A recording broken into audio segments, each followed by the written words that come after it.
राजस्थान विधानसभा चुनाव में इस बार 737 निर्दलीय प्रत्याशी ताल ठोक रहे हैं। 2018 के चुनाव में ये आंकड़ा 830 था, यानी पिछले चुनाव से इस बार 100 से ज्यादा निर्दलीय उम्मीदवार घट गए हैं। वहीं जो 737 निर्दलीय चुनाव मैदान में हैं, उनमें भाजपा और कांग्रेस के बागी नेता भी शामिल हैं।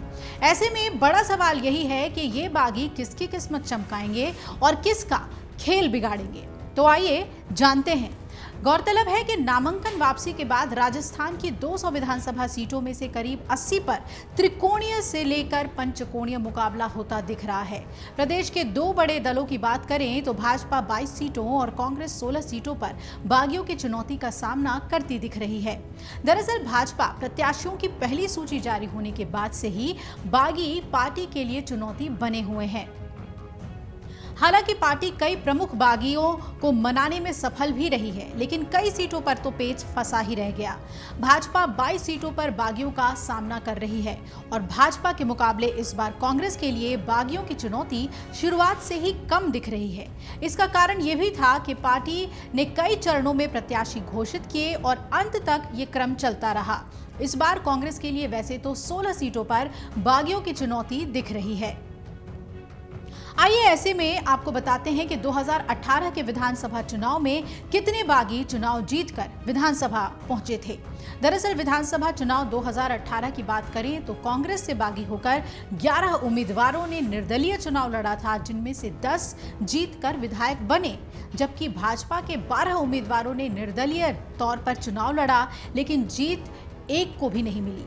कांग्रेस से राजकुमार गौड़, महादेव सिंह, बाबूलाल नागर, बलजीत यादव, खुशवीर सिंह, संयम लोढ़ा, रमीला खड़िया, लक्ष्मण मीणा, आलोक बेनीवाल और रामकेश मीणा ने निर्दलीय चुनाव लड़ा और काफी अंतर से जीत हासिल की, जबकि ओम प्रकाश हुडला भाजपा के बागी थे, जो इस बार कांग्रेस के अधिकृत प्रत्याशी घोषित हो चुके हैं।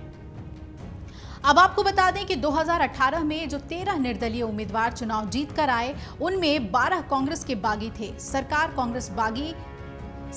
कांग्रेस की बनी तो सभी 13 निर्दलीय विधायक सीएम अशोक गहलोत के खेमे में चले गए। इनमें से 10 को सीएम गहलोत ने इस बार कांग्रेस का टिकट भी दिलवा दिया है, यानी कि इस चुनाव में वो कांग्रेस के प्रत्याशी के रूप में चुनाव लड़ रहे हैं।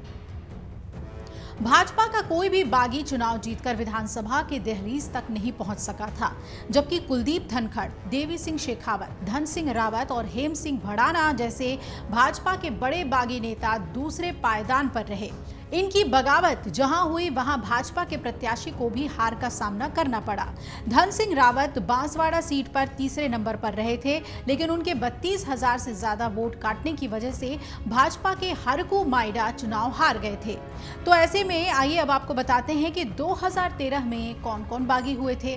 कांग्रेस से राजकुमार गौड़, महादेव सिंह, बाबूलाल नागर, बलजीत यादव, खुशवीर सिंह, संयम लोढ़ा, रमीला खड़िया, लक्ष्मण मीणा, आलोक बेनीवाल और रामकेश मीणा, ये सभी चुनाव जीते। और इनके अलावा कांग्रेस से भीमराज बाहेती, नवल किशोर मीणा, ओम प्रकाश नराणीवाल, प्रद्युम्न सिंह, पृथपाल सिंह, लक्ष्मण राम मेघवाल, पूसा राम गोदारा और बलराम चौधरी थे।